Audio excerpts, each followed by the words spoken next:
Hi everyone. Next application of the Biot-Savart law is magnetic field intensity due to finite straight conductor. So previous class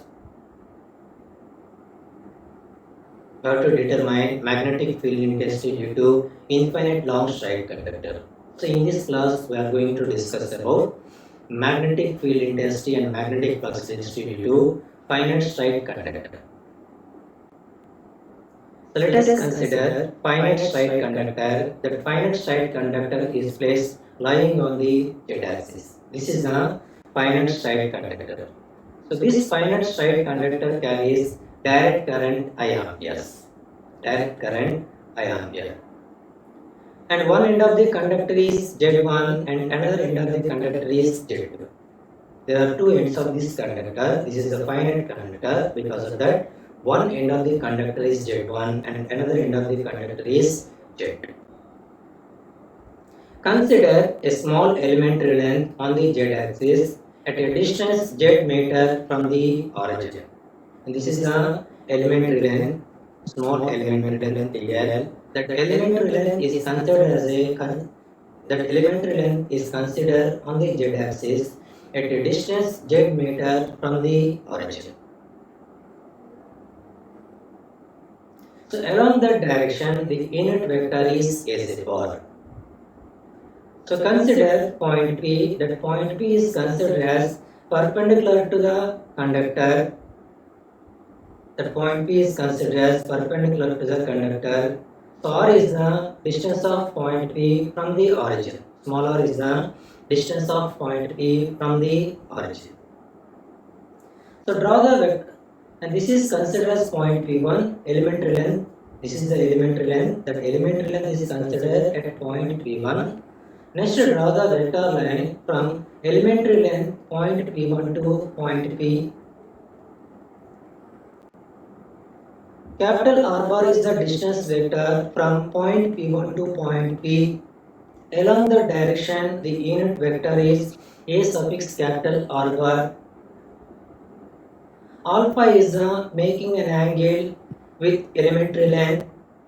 Alpha 1 is making an angle with first end of the conductor, and this is the finite conductor. This conductor has two ends, and one end of the conductor is Z1 and another end of the conductor is Z2. And alpha is an angle with elementary length. Alpha 1 is an angle with first end of the conductor Z1, and alpha 2 is an angle with second end of the conductor Z2.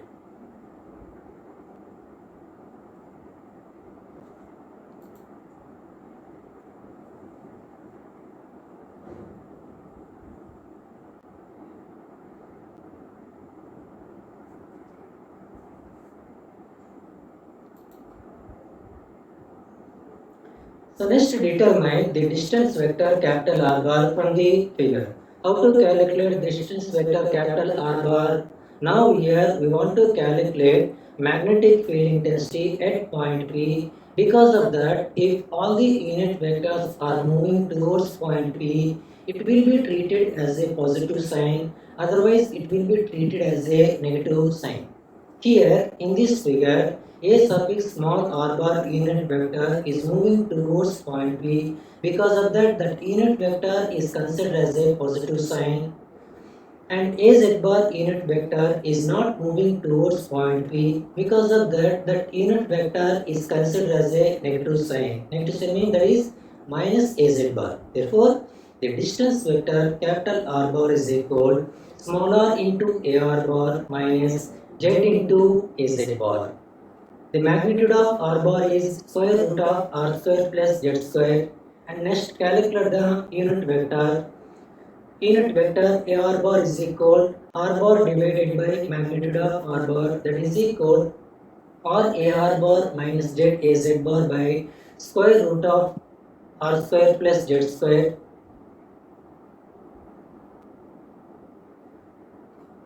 I is the current, dl is the differential length. Now here the elementary length is placed on the z axis. Because of that, the elementary length dl bar is equal dz into az bar. I into dl bar is the differential current element. So using Biot-Savart law, what is the magnetic field intensity at point P? H bar is equal closed line integral of dl bar cross r bar by 4 pi r cube. So because of that, first calculate dl bar cross r bar value. dl bar cross r bar value. So using matrix notation in cylindrical coordinate system, AR bar, A pi bar, AZ bar. What is elementary length dl bar? dz into AZ bar. AR bar component is 0, A pi bar component is 0, dz, AZ bar component is dz. And R bar. What is AR bar component? R. And what is A pi bar component? 0. And AZ component is minus z. And this is the distance vector r bar. In this equation, AR bar component is r. There is no A pi bar component. Because of that, A pi bar component is 0. And AZ bar component is minus z. So what is the elementary length dl bar? dl bar is equal dz into AZ bar. So dl bar is equal dz into AZ bar. In that equation, there is no AR bar component. There is no A pi bar component. Because of that, AR bar component, A pi bar component is 0 and AZ bar component is dz.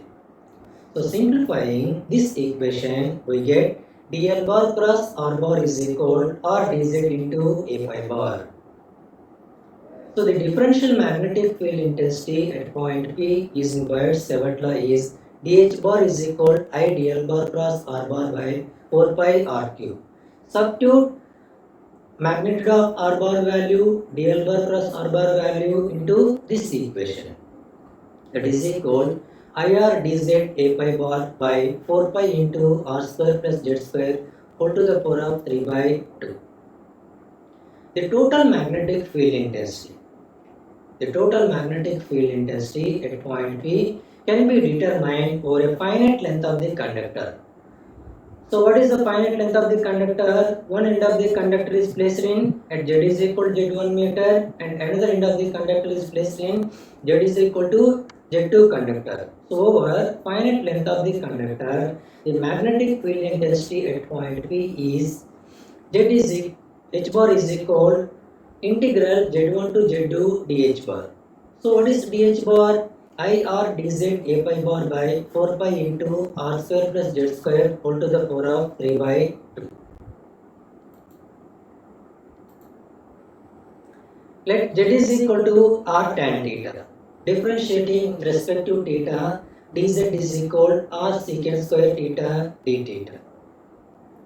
Now here consider z is equal to r tan theta. Now calculate the values of theta. So what is the lower value of z, z1 and what is the upper value of z, z2? If z is equal to z1, then theta is equal to tan inverse of z1 by r. So that can be considered as the angle alpha 1. So what is alpha 1? Alpha is an angle with first end of the conductor. And if z is equal to z2, then theta is equal to tan inverse of z2 by r. So that is considered as alpha 2. What is alpha 2? Alpha 2 is an angle with second end of the conductor.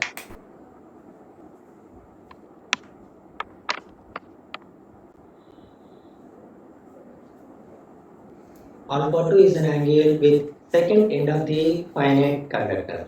So therefore, substitute all these considerations into this equation. We get the magnetic field intensity h bar is equal integral alpha 1 to alpha 2 I r dz. dz is r secant square theta d theta by 4 pi into r square plus r square tan square theta whole to the power of 3 by 2 into A pi bar. Reducing the above equation, we get the denominator term, both the terms r square is common, 1 plus tan square theta is secant square theta, numerator and denominator secant square theta is cancelled, remaining term is I by 4 pi r into integral alpha 1 to alpha 2 1 by secant theta d theta A pi bar. So 1 by secant theta is cos theta, integral of the cos theta is sin theta over alpha 1 to alpha 2. So now substitute upper value of theta and lower value of theta, we get the magnetic field intensity h bar is equal I by 4 pi r into sine of alpha 2 minus sine of alpha 1 into a pi bar. In this equation, the magnetic field intensity is inversely proportional to the distance r. Inversely proportional to the distance r. What is smaller? Smaller is the distance from origin to the point P. And what is the direction of the magnetic field intensity? The magnetic field intensity is moving in tangential direction, that is a pi bar direction.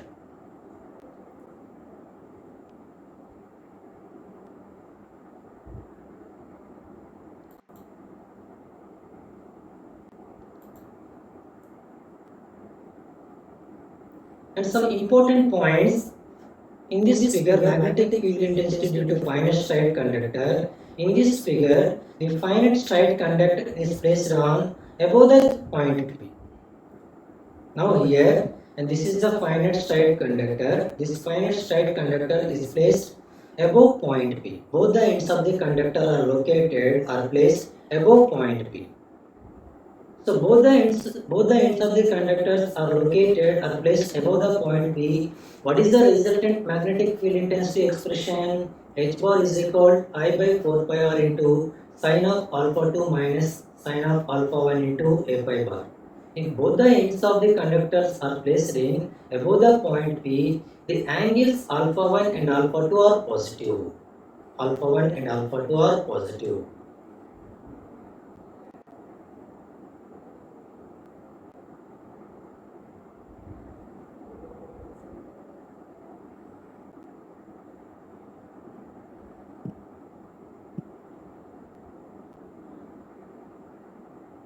Okay, this is the first case. Both the ends of the conductors are placed above the point P. Then alpha 1 and alpha 2 are positive. The resultant expression is H bar is equal I by 4 pi r into sine of alpha 2 minus sine of alpha 1 into a pi bar. And the second case is if both the ends of the conductors are placed below the point P. Both the ends of the conductor are placed below the point P. Then alpha 1 and alpha 2 are negative. Then alpha 1 and alpha 2 are negative. And third case is if one end of the conductor is placed above the point P and another end of the conductor is placed below the point P, then alpha 1 is negative and alpha 2 is positive. These are the different cases. Let's find out the magnetic flux density. So what is the relation between magnetic field intensity and magnetic flux density? V bar is equal to mu into H bar. And substitute H bar value into here, we get magnetic flux density V bar at point P due to finite straight conductor. So V bar is equal mu I by 4 pi r into sine of alpha 2 minus sine of alpha 1 into a pi bar. So the direction of the magnetic flux density is also moving in tangential direction, that is a pi bar direction.